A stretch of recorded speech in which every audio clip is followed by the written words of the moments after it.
talk about fears. Let's talk about love.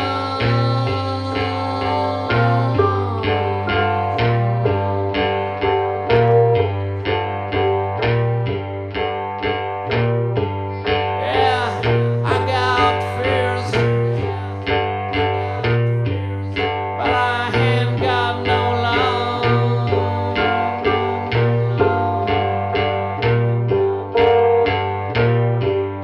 Yes, I got fears. Fear of plane crash. Fear of car crash. Oh, fear of sex. Fear of alcohol. So welcome to Tuesday, Ken's Key Clue. We're still talking about the Carrie Culberson case, missing person from August 28, 1996, Blanchester, Ohio. Carrie was 22 years old at the time of her disappearance. As I said, there was an arrest, there was a conviction in this case, but that doesn't always mean things are as they seem, right? We have to look at everything. So my key clue for this, as I went over all the trial transcripts, I went over the appeals and read the eyewitness testimony. One key clue stood out to me, but there was a host of other things that made me want to include them in this key clue. Remember how I had talked yesterday about witnesses and how sometimes they are mistaken. They're mistaken on fault of their own and sometimes fault of the investigator. Now how? How is it the fault of the investigator? Well, it used to be that when you didn't even have to do a lineup. You see it in all the time, They used to do live lineups. People line up and they'd say that. Well, before then, and I think I've been guilty of this when I was a young investigator too. You have a suspect in mind and you have an eyewitness to a robbery or whatever it is. You go and show them a picture. Hey, is this the guy that you saw? Yeah, that looks like him. There you go. That's enough. But what the courts have ruled is that is too suggestive. And what does that mean?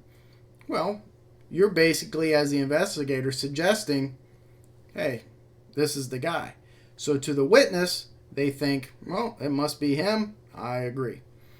So the courts, at least in Pennsylvania, have concluded that you can't do that. And if you do that, that will be suppressed, which means they will not consider it. You're not allowed to bring it into court. So then comes the lineup. Put the lineup down. You put 5, 6 people in a lineup, pictures. And, hey, is your guy in here, Mr. Witness? Show me who you saw that night. Boom. Picks this guy. Well, the defense will get that, and they'll say, well, wait a second. All these guys look, different. You got one that's 6'8", the other one's 5'2", this and that. That is too suggestive. So what they want you to do instead is put 6 people that look almost identical. And it really hampers an investigator when it comes to an eyewitness. Now they're looking at 6 people that are almost identical, dressed the same, and the witness is not going to be able to pick them out most of the time. So that's my experience. Now, I understand why the defense does that, for sure. But that's why sometimes eyewitness testimony is, not considered, especially anymore. Now, it's different when the eyewitness knows the person. It's not a stranger that they're identifying. They're saying, hey, it's Vince Doan. I know him. I've seen him before, so I know that it was him. That's different. And those I put a lot more stock into. And in this case, we're going to have some witnesses that are going to say Vince Doan. Now, is that going to be my key clue? No. But I wanted to mention that because in this case, witnesses are very important. Another thing that I want to mention that is going to be very important is not my key clue, but it is important as well. And that is going to be the dynamics between Carrie Culberson and Vince Doan. The background between them. Remember what I always said about people out front, a lot of times they got a fake persona. They get inside, they're a totally different person. That's going to be key to this as well. You always have to look at past incidents that occur in a relationship. Okay? Not always. You always have to look into it, but not always will it bear fruit, meaning it is what it seems. An example. You go to a domestic violence call. You go to the house. You've been there 7, 8 times. Guy's beating up the wife. Sometimes you arrest him. She doesn't want to press charges, so he goes back home. And then one day you go there for a homicide call and the girl's dead. Now, what are you going to think as an investigator? Hey, it finally escalated to murder. Yes, but you can't, you can assume that, but you better prove that. And you better look at all angles because, hey, guess what? You didn't know that she had an ex-boyfriend who had stated in a letter, I'm going to kill her and then I'm going to kill myself. And then you find another body and this guy had nothing to do with it, right? So you have to look at it all. But it is usually what it seems. And that gives you a road, a lead to go down when that time comes.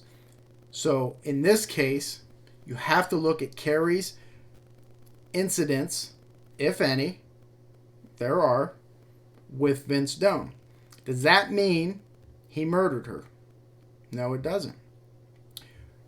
There has to be evidence presented of that. You can't just go off of past incidents of domestic violence or assaults.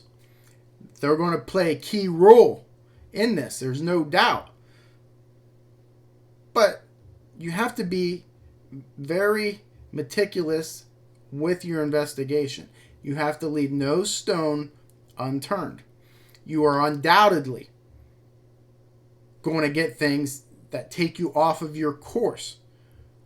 But in the end, when you have the totality of everything over here, and you might have 1 or 2 things pointing another way over here, you always have to go with the totality. Hopefully that makes sense to you. In this instant, I'm going to tie it all together here. We have a witness who overhears and observes. So they're an ear witness and an eyewitness who knows Vince Doan, who knows Vince Doan's stepbrother, half-brother, Tracy Baker, sees them conversing on the very night that Carrie Culberson goes missing. They are covered in blood.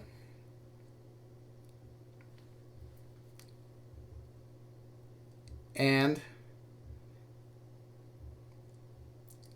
they take from Baker's house, where this witness is and hears and sees things, she observes them take not 1, not 2, not 3, not 4, not 5, not 6, but 7 garbage bags and a gun with them. That's my key clue. 7 garbage bags. Okay, hope you figure it out. If not, I'm going to tell you about it on tomorrow's deep dive. So, 7 garbage bags. All right, I'll talk to you guys Wednesday for the deep dive. Main's out. All fear of